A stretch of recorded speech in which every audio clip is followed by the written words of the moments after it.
Hey everyone, today I'm going to be doing my February wrap up. Despite February being a shorter month than most, I still managed to read a good number of books. I actually read 10 books, which I'm pleased with, and I read 7 fantasy and 3 science fiction. The reason for me reading so many fantasy was because of the BookTube Reading Buddies Goodreads group, which I'm a part of, did a fantasy February reading challenge, which I obviously took part of. And it was fun, although I didn't talk in the discussion on the forum as much as what I hoped to do, but oh well, these things happen. I have done Goodreads reviews on all 10 of the books, but I'm not going to be talking too in depth in this video about any of them, although if you would like to know more on my opinion on them, then obviously say so and we can talk about it in the comments, of course. So, the first book is not just one book, it's actually a trilogy, and people will be very happy to see that I've got this read finally, and that is the Mistborn Trilogy by Brandon Sanderson. I have finally read a Brandon Sanderson book, 3 of them in fact, and overall I was quite impressed. My average for the trilogy was 4 out of 5 stars on Goodreads, and my individual ratings were 4 out of 5 stars for The Final Empire, 5 out of 5 stars for The Well of Ascension. Basically, this improved upon everything from the first book, which I really liked, and then did even better. And the third book, unfortunately, not so much. I only gave 3 out of 5 stars to on Goodreads. This failed badly, and I was really disappointed. It was basically all to do with the way the book ended. It felt too broken, and the ending was frankly stupid. I really didn't enjoy the ending. Didn't really make a lot of sense to me that the events that did happen actually happened. But other than that slight flaw with the third book, I really did enjoy the trilogy, and I will be reading more Brandon Sanderson in the future, although obviously I'm in no hurry to, because I've got lots of unread books on my shelf, as you can probably tell. The next book is one that I don't have a physical copy of. I actually read an ebook version online, so I'll put a cover up somewhere on the screen, and that is The Water That Falls on You from Nowhere by John Chu. This is a science fiction short story.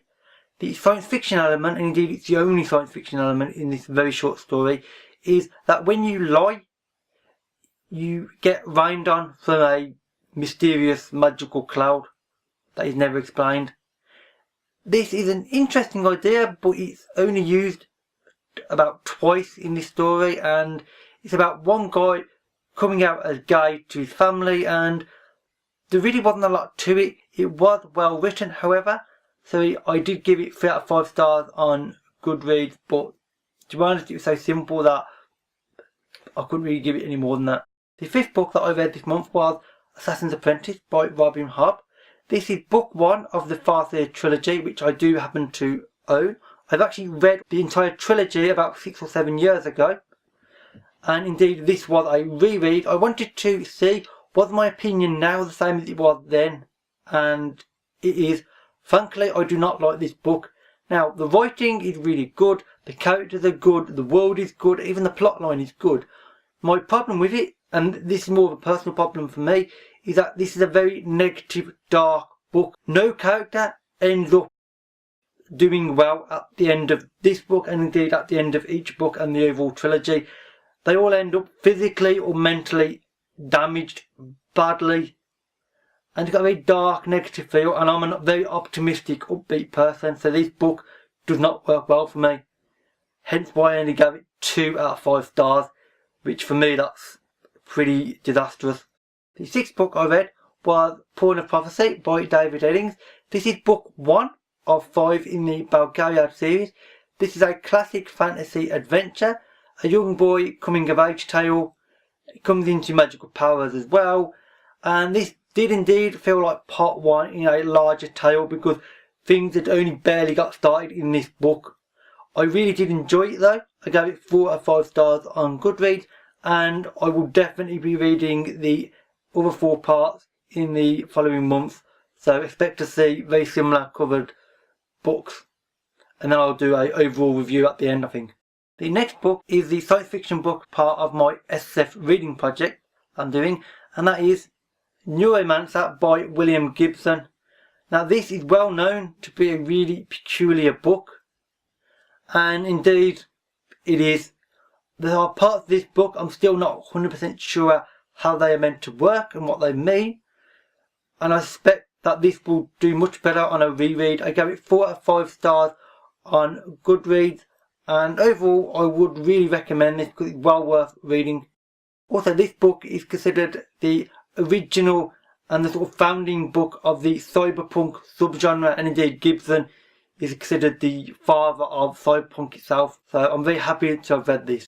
The penultimate 2 books were Northern Lights, otherwise known as The Golden Compass by Philip Pullman, and The Subtle Knife, which is book 2 of the His Dark Materials trilogy.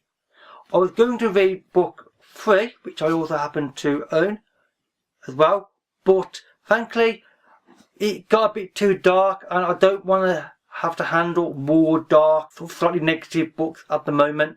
I gave this 4 out of 5 stars. The second one I gave 3 out of 5 stars, and after reading the second one I thought I couldn't handle more darkness, especially with Assassin's Apprentice, so the third is going to have to wait for a month or 2 until I can handle more of that kind of thing. And finally, the last book is The Three Stigmata of Palmer Eldritch by Philip K. Dick. This book is even more bizarre than Neuromancer is. It is a science fiction novel, and it's Philip K. Dick, so it's considered a classic in a lot of ways. And I really did enjoy it. I gave it 4 out of 5 stars on Goodreads, but it's really weird and I didn't understand large sections of it, and I'm not even going to try and describe it. I mean, I haven't written the review as of this moment, but by the time this is uploaded, hopefully I will have figured out how to review this book. But don't expect a review of this though, because this is really bizarre and I might not even be able to review this properly because it's so frankly weird. But I'll see what I can manage. So that's it for the books I read in February. If you would like more information on any of them, then say so in the comments and I'll help as best as I'm able to, and we can have a talk about them, of course. And now onto the books that I want to read in March. This is just a quick reminder that I did a video 2 weeks ago, which I will link in the description below, saying what these books are and why. But they are quite simply 2001 A Space Odyssey and Howl's Moving Castle. I'm also doing a watch along for both of the films. This has got a Stanley Kubrick film, this has got a Studio Ghibli film. Neither of them I've ever watched before as well. So if you are interested in buddy reading either of these 2 books or watching the films, then let me know. And for more information on the dates of the 2 films in question, go to that other video. But they are on the 2nd weekend of March and the 4th weekend of March, quite simply. So with that said, that's the end of the video. If you've read any of these books, then let me know and we can talk about it. And that's it. So thank you for watching, and I'll see you another day. Bye for now.